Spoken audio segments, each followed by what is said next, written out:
أعوذ بالله من الشيطان الرجيم. بسم الله الرحمن الرحيم. الحمد لله الذي أرسل رسوله بالهدى ودين الحق ليظهره على الدين كله وكفى بالله شهيدا. الصلاة والسلام على رسول الله وعلى آله وأصحابه ومواله. Tuan-tuan, puan-puan, muslimin, muslimat, sidang jamaah dan rahmat Allah sekalian. Alhamdulillah dapat kita bertemu lagi pada kali ini untuk perbincangan surah Al-Hujurat. Perbincangan surah Al-Hujurat. Dan insya-Allah tuan kita akan ambil ayat pertama sehingga ayat yang ke-6 insya-Allah. A'udzu billahi minasyaitonir rajim.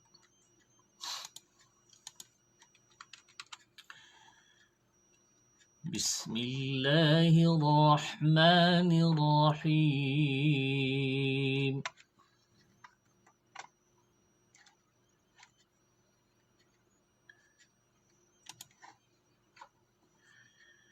يا أيها الذين آمنوا لا تقدموا بين يدي الله ورسوله واتقوا الله إن الله سميع عليم. يا أيها الذين آمنوا لا ترفعوا أصواتكم فوق صوت النبي ولا تجهروا له بالقول كجهر بعضكم لبعض أن تحبط أعمالكم وأنتم لا تشعرون. إن الذين يغضون أصواتهم عند رسول الله أولئك الذين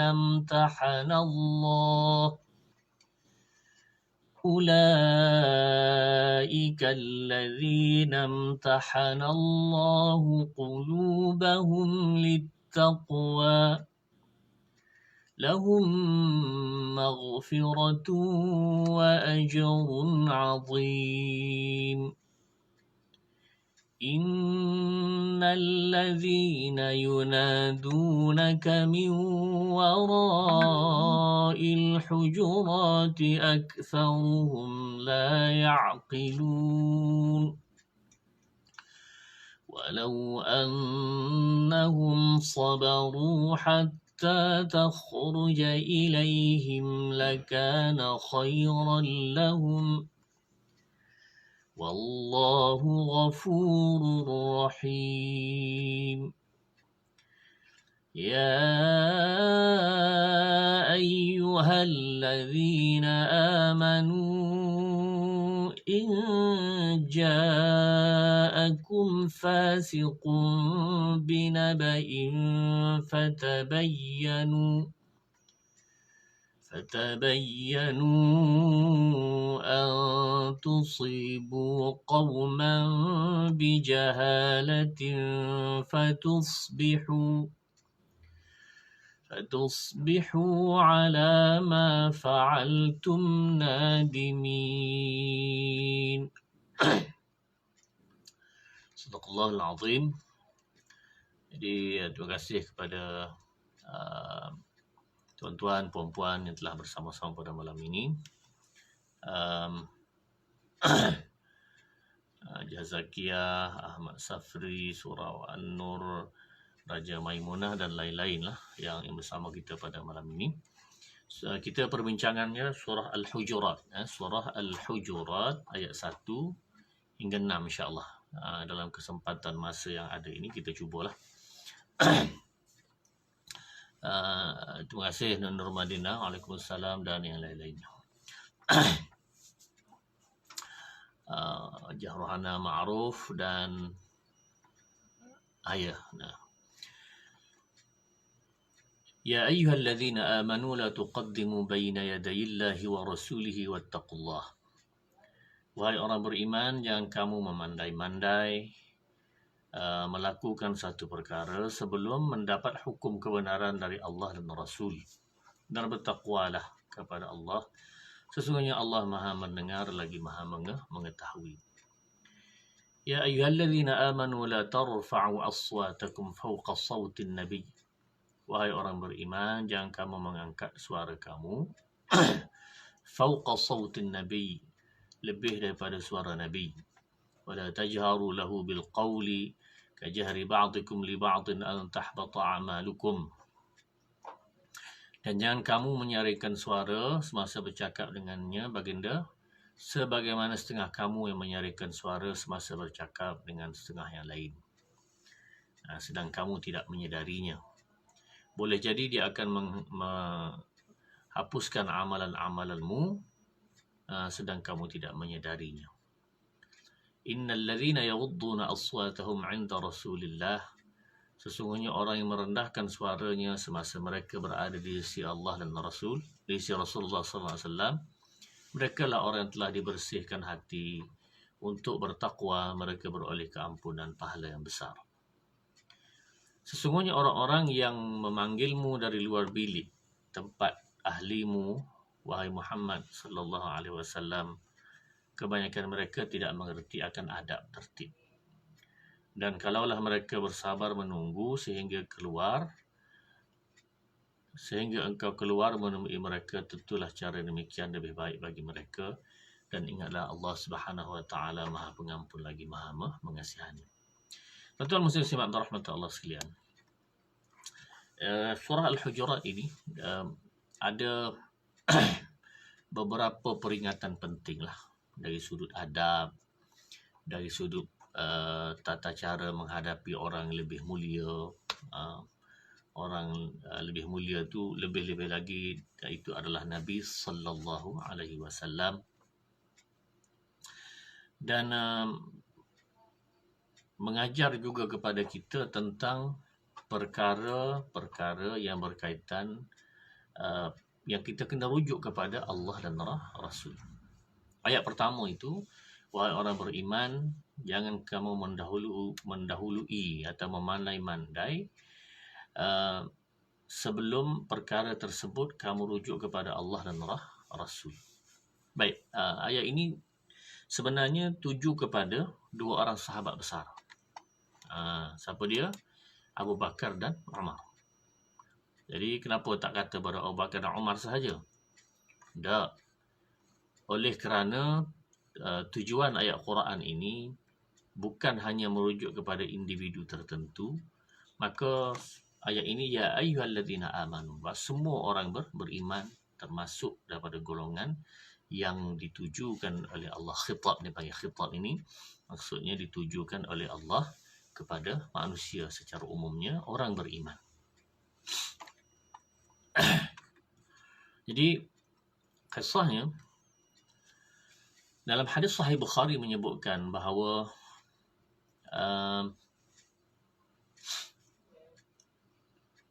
beberapa orang sahabat Nabi, ya, datang daripada kalangan Bani Tamim. Bani Tamim. Tuan-tuan kalau tengok peta Saudi tu kan,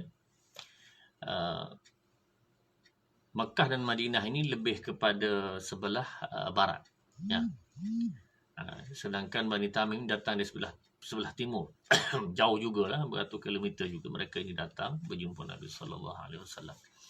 Bila mereka datang jumpa Nabi sallallahu alaihi wasallam, maka mula-mulanya mereka berjumpalah dengan dua orang dulu. Siapa dia? Iaitu Abu Bakar dan Umar. Bila berbual-bual ni, Abu Bakar pun tanya, siapa ketua kamu? Anak siapa ketua kamu?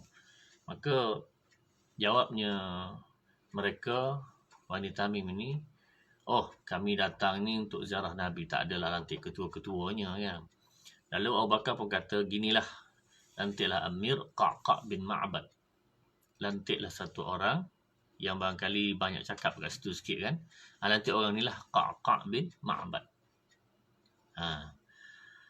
Kemudian Umar pula kata, bal Amir Aqra' bin Habis. Oh, tak payah. Lantik ini Aqra' bin Habis. Jadi Abu Bakar minat pada Qa'qa' bin Ma'bad dan Umar pula minat Aqra' bin Habis. Maka kata Abu Bakar, in aradta illa khilafi. Kamu ni nak berlawan dengan aku pula, nak berselisih dengan aku.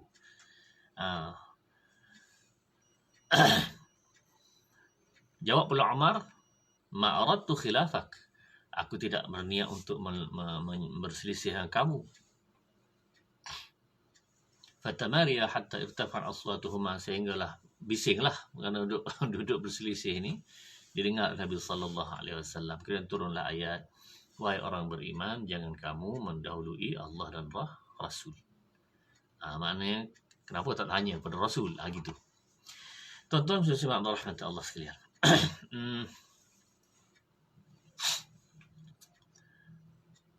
Sebenarnya dalam ayat yang pertama ini sudah beberapa istifadah ataupun pengajaran yang kita kena ambil.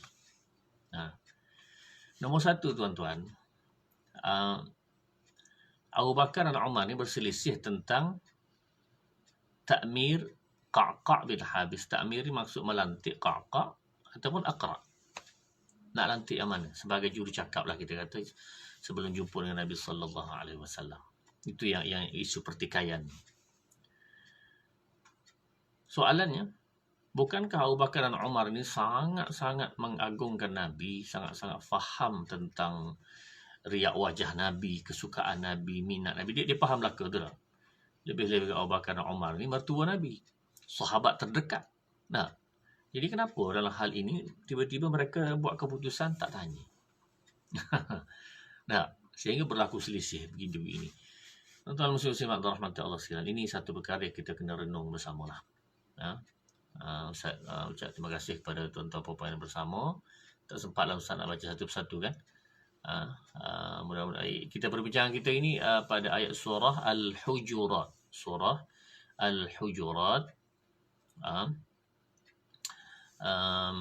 juzuk yang ke-26 ya. Jadi tuan-tuan boleh tengoklah di situ ya. Ini bawah ayat pertama. Ayat apa? Yang pertama. Baik. Kenapa Abu Bakar dan Umar tak tanya? Ulama ada perbincangan dalam hal ini. Yang pertama sekali ialah Abu Bakar dan Umar ni memang kita kata macam nak kata bodyguard lah. Maksudnya walaupun bukan bodyguard sebenar. Kalau nak jumpa Nabi, jumpa Abu Bakar Umar dulu. Macam tapisan pertamanya Abu Bakar dan Umar lah. Jadi macam dah ada satu lesen lah kepada Abu Bakar dan Umar ini untuk memutuskan benda-benda yang tidak bersawanan. Maksudnya lantiklah juru cakap, ketua tu kan. Itu satu perkara. Jadi pada pandangan Abu Bakar dan Umar ini, benda ini okey je lah. Sekadar untuk menjadi ketua di kalangan mereka dan bercakap dengan Nabi sallallahu alaihi wasallam. Satu. Nombor dua ialah sudah ada hadis bahawa la tusafiran, jangan kamu bermusafir 3 orang, la tusafir salasan, jangan kamu bermusafir 3 orang melainkan salah seorangnya dilantik menjadi ketua. Tuan-tuan bayangkan kita naik kereta 3 orang nak pergi tak jauh lah daripada Seremban nak ke KL contohnya. Naik 3 orang tu, kata salah seorang tu, kita latih ketua dulu. Ketua pula kan, pelik bunyinya. Tapi itu sunnah Nabi SAW, melantik ke ketua. Setengah-setengah orang kata melampau pula kamu ni. Tidak melampau, itu suruhan dan itu adalah sunnah Nabi SAW.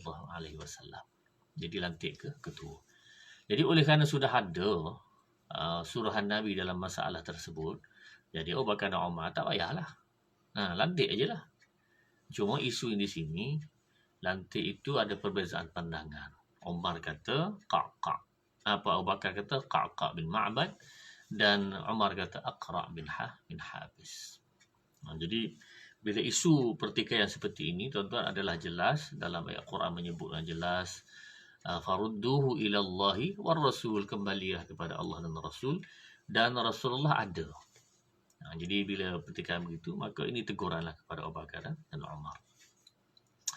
Mana benda yang kecil pun, mana yang sepatut kita rujuk pada Nabi, Al-Quran dan hadis Nabi sallallahu alaihi wasallam, kerana sudah ada satu perintahnya, maka kita kena ikut. Jangan nak buat memandai-mandai kita sendiri. Baik. Yang seterusnya, tuan-tuan, istifadahnya ialah ada satu golongan namanya golongan Syiah. Dan golongan ini sentiasa bergerak di negara kita ini, dan gerakan mereka bawah tanah. Maksudnya secara sembunyi-sembunyi, macam kita tak tahu gitu kan. Tapi mereka bergerak. Mereka sentiasa bergerak. Masuk ke universiti, tuan-tuan tolong cek lah anak-anak. Sebab biasanya mereka mendekati pelajar-pelajar yang bukan aliran agama. Itu lebih mudah bagi mereka. Golongan Syiah ini akan mendekati anak-anak kita yang bukan beraliran agama. Kalau aliran agama ini dia payah sikit lah. Payah tu kerana apa? Kerana pelajar tersebut belajar. Yang kedua, kalau ada masalah pun dia ada tempat nak rujuk. Makna ustaz-ustaz dia ada. Nah, kalau di universiti apa semua. Tapi kalau lah di tempat lain, payah sikit lah nak rujuk tu kan. Jadi akhirnya menyebabkan mereka mudah untuk ikut golongan ini. Na'udzubillah. Baik, golongan Syiah kata, tengok Abu Bakar dan Umar. Cuba kamu tengok, yang orang yang kamu puji sangat tu, Allah tegur terus. Allah marah terus sini. Tuan-tuan muslim-muslimat rahmat Allah sekalian. Pengajaran pada ayat ini ialah menunjukkan bahawa Abu Bakar dan Umar itu manusia biasa. Itu kita punya pengajaran untuk kita. Jadi biasalah manusia biasa berbuat salah dan ditegur, apa masalahnya kan? Jadi tidak ada masalah. Bahkan kepada Nabi sallallahu alaihi wasallam ada beberapa surah yang disebutkan sebagai itab. Itab ni maksudnya kritikan kepada Nabi sallallahu alaihi wasallam. Dalam hal yang sebab ulama, jumhur ulama mengatakan Rasulullah itu ada bentuk wahyu dan ada juga bentuk ijtihad daripada Nabi. Tidak ada wahyu dan tidak ada apa-apa petunjuk, maka ada yang Rasulullah berijtihad. Contohnya di dalam surah Abasa wa Tawalla, kisah Abdullah bin Ummi Maktum. Pilihan ijtihad Nabi tadi tidak kena. Jadi ditegur oleh Allah Subhanahu Wa Taala dalam surah tersebut. Begitu juga kisah perang Badar. Kisah perang Badar itu disebutkan dalam surah Al-Anfal, ada disebutkan tentang teguran Allah Subhanahu Wa Taala kepada Nabi sallallahu alaihi wasallam. Jadi kalau begitu keadaan Nabi sentiasa dipandu wahyu, apatah lagi lah Umar dan Abu Bakar. Abu Bakar dan Umar ini apatah lagi mereka ini tidak maksum. Tetapi mereka ini sentiasa mengikut panduan daripada Allah dan Rasul. Dalam hal ini mereka silap ya. Tapi tuan-tuan, sangat menarik. Ini yang sangat menarik. Abu Bakar dan Umar ini apabila mereka berlaku silap. Bila mereka berlaku silap dan ada teguran khusus daripada Allah Subhanahu Wa Taala, memang ajaib. Kehebatan mereka memohon ampun kepada Allah Subhanahu Wa Taala sangat luar biasa. Itu saya ceritakan tentang perkara tersebut. Macam mana Abu Bakar apabila ada teguran daripada Allah, apa dia buat? Ini dia minta pengampunan, minta maaf, minta istighfar daripada Allah Subhanahu Wa Taala. Itu dia Abu Bakar radhiyallahu anhu. Adapun golongan Syiah, tuan-tuan, dia menganggap Imam 12 Ahlul Bait itu adalah maksum. Ini melampau. Kita tak kata Abu Bakar dan Umar maksum. Kalau dia berlaku salah, memang dia manusia. Tetapi mereka mengatakan bahawa Ali radhiyallahu anhu, yang sebenarnya Ali itu tidak termasuk dalam seperti mana yang mereka katakan. Mereka kata maksum. kita kata yang maksum itu Rasulullah sallallahu alaihi wasallam. Orang lain tak maksum. Ali, Fatimah radhiyallahu anha, kemudian keturunannya yang 12. Yang sangat memelikkan kita ialah keturunan itu 12 itu sahaja. Yang terpilih, yang lain itu tak terpilih pula. Jadi itu cerita yang agak panjang lah, Ustaz nak ringkaskan. Maksudnya mereka mengatakan bahawa orang Syiah mengatakan bahawa Imam 12 itu adalah maksum.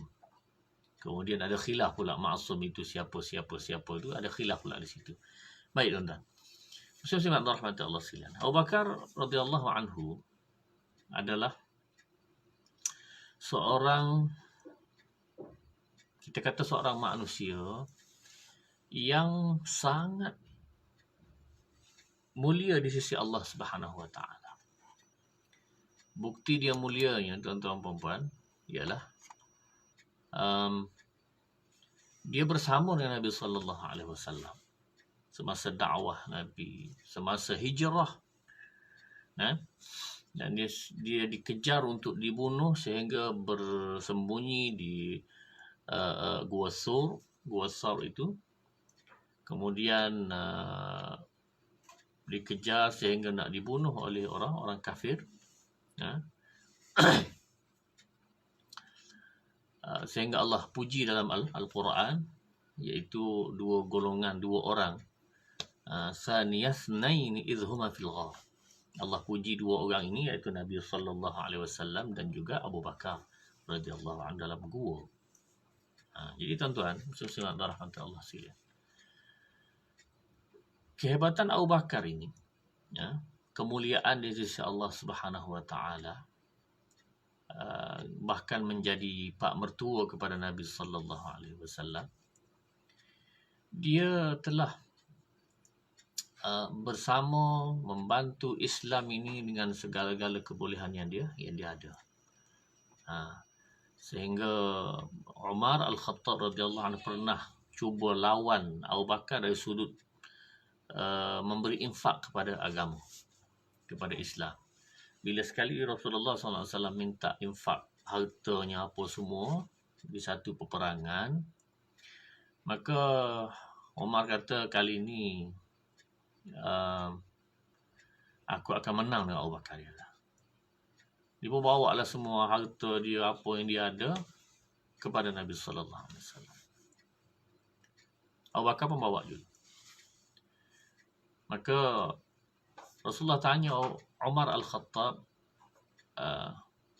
"Maza tarakta li ahlik?" Apa yang kamu tinggalkan kepada ahli keluarga kamu? Maka jawabnya Umar Al-Khattab, aku tinggalkan separuh. Aku bawa sini separuh, aku tinggalkan separuh. Nah, Umar kata, aku berkeyakinan aku menang hari ini. Tetapi bila ditanya kepada Abu Bakar, apa yang kamu tinggalkan kepada ahli keluarga kamu? Maka jawab Abu Bakar radhiyallahu anhu, taraktu fihimullaha wa rasulah. Aku tinggalkan kepada mereka Allah dan Rasul. Maka Umar angkat tangan. Kalau itulah keadaannya, aku memang sampai bila-bila tidak akan menang pun kepada nak lawan pengorbanan Abu Bakar terhadap agama. Allahumma ta'ala.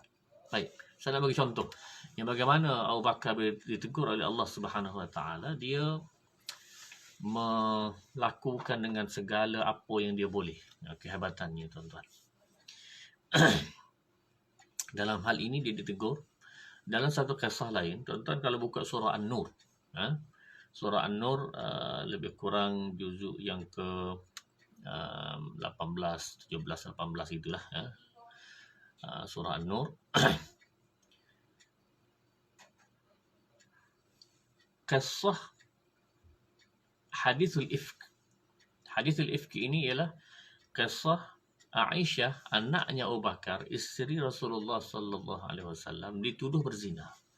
Oh, dahsyat tuan-tuan. Isteri Nabi dituduh berzina. Muka calang-calang tuan-tuan. Isteri Rasul dituduh berzina. Wow. Kita rasa, oh ini luar daripada akal kita, tuan-tuan. Baik. Kisahnya begini, saya cuba ringkaskan. Dia mula daripada ayat 11 hingga ayat yang ke-32 gitu, tuan-tuan boleh cek lah. Dua muka surat tu. Kalau surah An-Nur, tuan-tuan buka muka surat pertama. Surat kedua tu atas sekali itu innal ladzina ja'u bil ifki usbatun minkum, itu bermula daripada kisah hadisul ifki, itu kisah Aisyah radhiyallahu anha.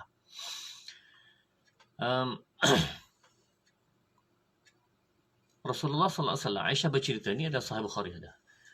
Aisyah bercerita, dia kata kebiasaannya Rasulullah bila nak pergi perang, nak pergi bawa tentera, dia akan pilih salah seorang isterinya bersama dalam peperangan tersebut. Ada tentera tersebut. Dan kebetulannya bila cabut undi, terkena kat aku. Tak tahulah cabut undi pakai lidi ke Ustaz, tak tahulah. Tapi cabut undi tu kena kat aku, kata. Akhirnya Aisyah terpilih lah. Pergi tu ke Bani Mustalik.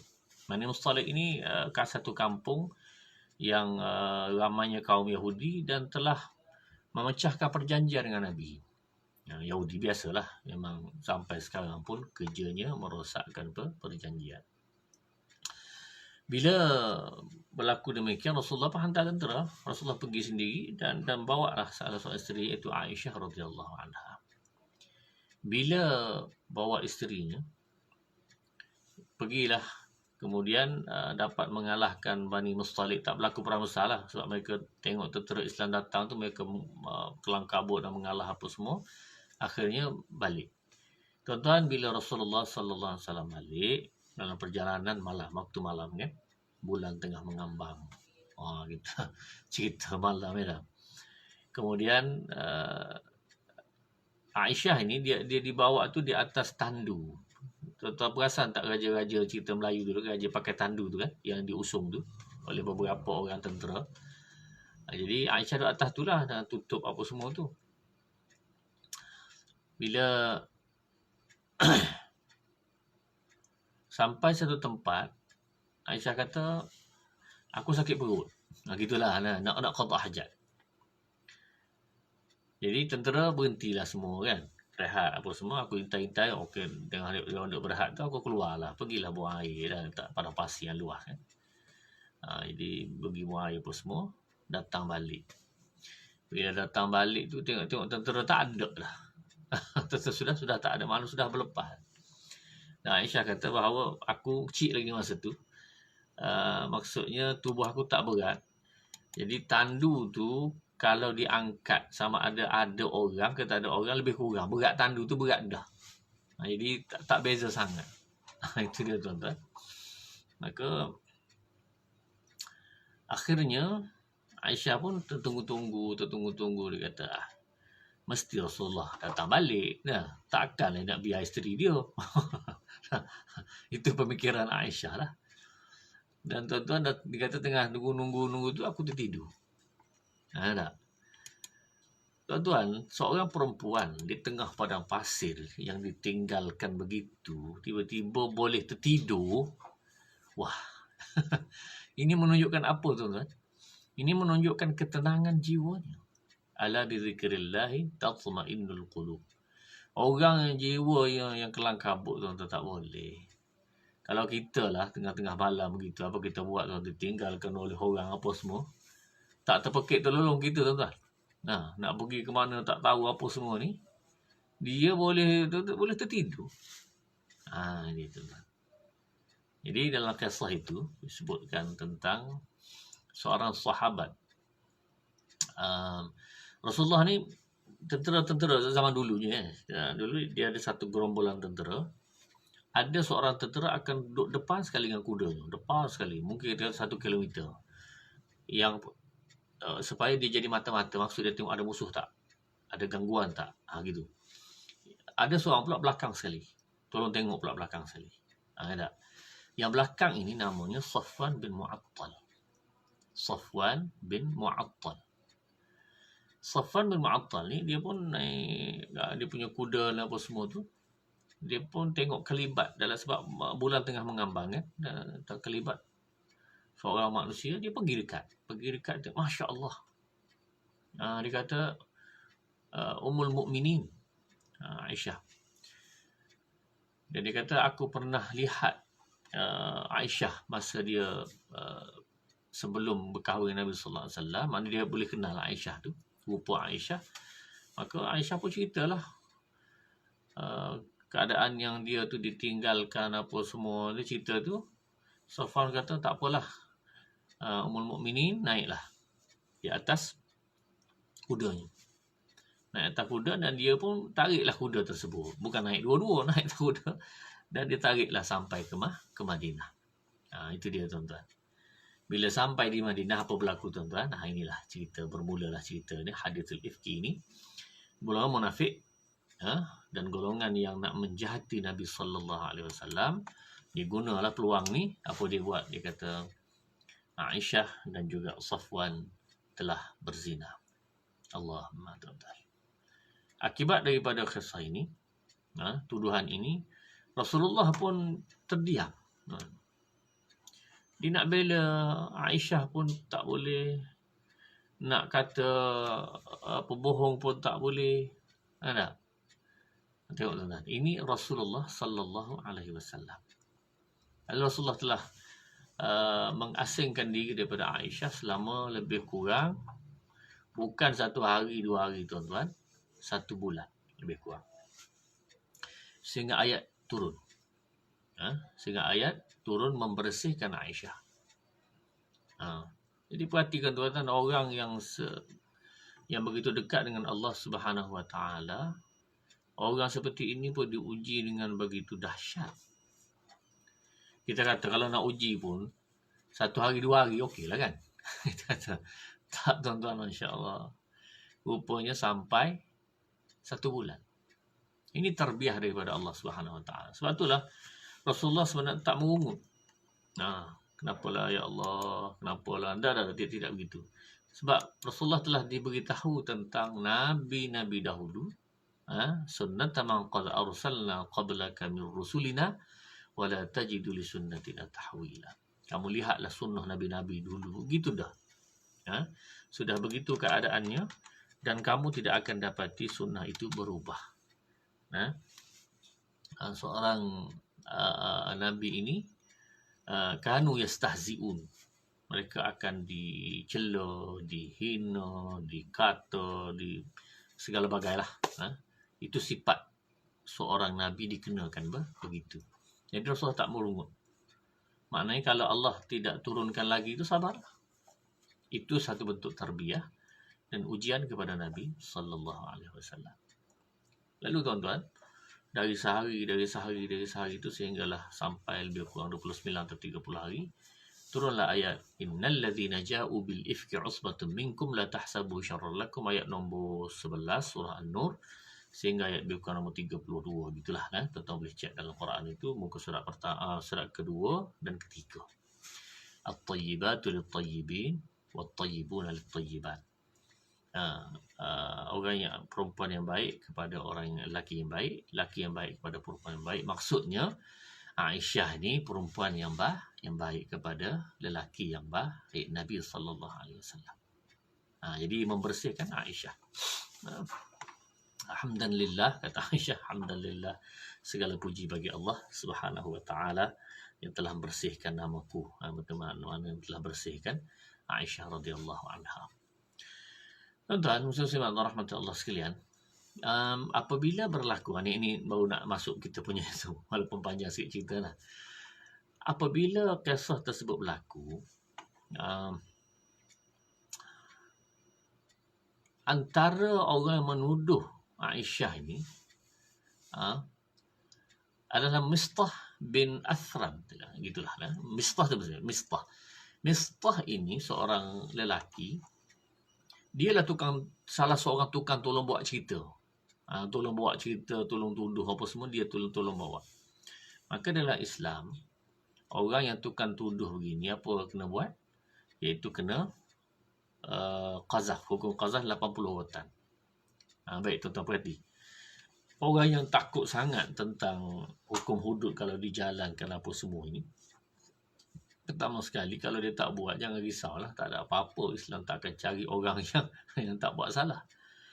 Kalau dia bersalah pun tuan-tuan, nah ni. Mistah lepas kena hukuman itu hidup tuan-tuan. Lepas kena tu hidup. Maksudnya apa dia? Hukum hudud ini untuk mentarbiah, mentakdib, bukan tujuan untuk menyakiti, bukan untuk tujuan untuk membunuh, tidak. Jadi kalau sengaja-ngaja orang mengatakan begitu, itu orang itu sengaja mencari pasal, itu sahaja. Kalau dia tak baca betul-betul tentang hukum hudud ni, tak payah bercakap lah. Problemnya ialah dia bercakap tanpa dia membacanya. Maka tuan-tuan, Mistah ni siapa? Ini poin penting. Mistah ni siapa? Mistah ini ialah sepupu Abu Bakar. Pak sepupu kepada Aisyah. Dah. Itu satu perkara, ada hubungan tali darah dengan Abu Bakar dan Aisyah. Satu. Yang kedua ialah Mistah ini pula miskin dan dibantu oleh Abu Bakar setiap bulan. Kita kata berilah 100 dirham. Contoh. Saya tak tahu lah riwayat tak sebut berapa. Cumanya.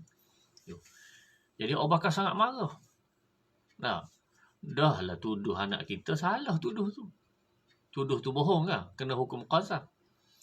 Lepas tu pula kita ni tiap-tiap bulan bantu dia tiap-tiap bulan. Tuan-tuan, saya ambil kesempatan ini, tuan-tuan dengar ini. Surau fasa 3 kita ini sedang kita bersama-sama pada malam ini, sedang membesarkan surau, memperelokkan lagi, upgrade lagi tuan-tuan. Mudah-mudahan kita sama-sama lah bersedekah. Semoga-moga Allah Subhanahu Wa Taala beri kebaikan. Dan tuan-tuan, antara cara yang Allah sebutkan dalam hadis Nabi Sallallahu Alaihi Wasallam untuk mengangkat bala, kita kata COVID sedang kuat kan? Cara mengangkat bala ialah banyak bersedekah. Banyak bersedekah. Nah, ini salah satu jalan untuk kita bersedekah kepada surau lah. Mudah-mudahan setiap kali orang pijak surau itu ada pahala untuk kita. Kenapa? Dia adalah sebahagian daripada yang kita beri sumbangan. Ada dalam, tuan-tuan buka saja dalam ini, ada dia punya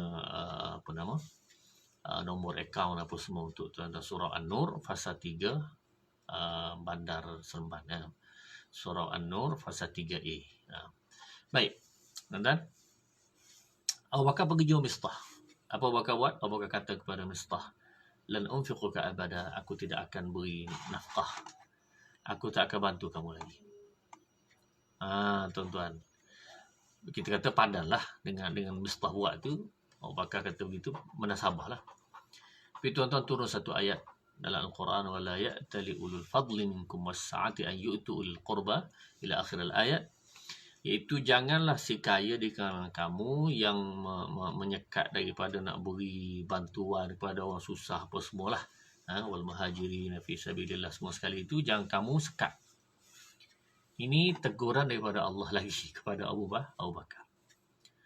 Lepas turun ini Abu Bakar buat, dia pergi jumpa Mistah. Allah sebut, ala tuhibbuna an yaghfirallahu lakum. Hujung ayat tersebut, adakah kamu suka untuk Allah beri pengampunan kepada kamu? Dia kata, wallahi uhibbu an yaghfirallahu li. Aku nak, ya Allah, semoga kamu ampunkan daku. Aku nak supaya kamu ampunkan daku, ya Allah. Dia jumpa Mistah. Bila jumpa Mistah, dia kata, Mistah, aku kata sebelum ini, aku tarik itu. Dak, hari ini aku kembalikan. Aku lebih minat, aku lebih suka, aku lebih nak Allah beri pengampunan kepada aku. Tuan-tuan, dengan kita sama-sama ambil pengajaran, tuan-tuan, pada malam ini. Agak-agaknya kalau kena peristiwa itu kat kita, na'udzubillah, mampu tak kita, tuan-tuan, nak buat macam Abu Bakar? Sebab itulah, bila kita renung, tuan-tuan, Masya Allah, Abu Bakar ni bukan kalangan manusia kot. Ni kalangan malaikat gamaknya. Sampai tahap itu dia boleh buat kepada Mistah. Bila Allah suruh tarik balik, dia tarik balik dan dia beri semula dia punya bantuan bulanan kepada Mistah. Semoga tuan-tuan, semoga-moga kita dapat ambil iktibar. Kalau tak boleh semua pun jejak langkah Abu Bakar ini, dapat sebahagian, Masya Allah. Jadi sama-sama kita membantu, khususnya surau An-Nur fasa 3A ini. Mudah-mudahan Allah Subhanahu Wa Taala akan sentiasa memberi kebaikan kepada kita dan mengangkat wabak COVID ini daripada kita semua, insya-Allah. Ya tuan-tuan. Jadi Ustaz ringkaskan, kita berhenti di sini, Isyak pun dah masuk tu nampaknya. Mudah-mudahan Allah Subhanahu Wa Taala beri kebaikan pada Ustaz dan tuan-tuan semua. Terima kasih kepada pihak surau yang menjemput. Qul qawli hadza wa astaghfirullahal azim li wa lakum. Wassalamualaikum warahmatullahi wabarakatuh.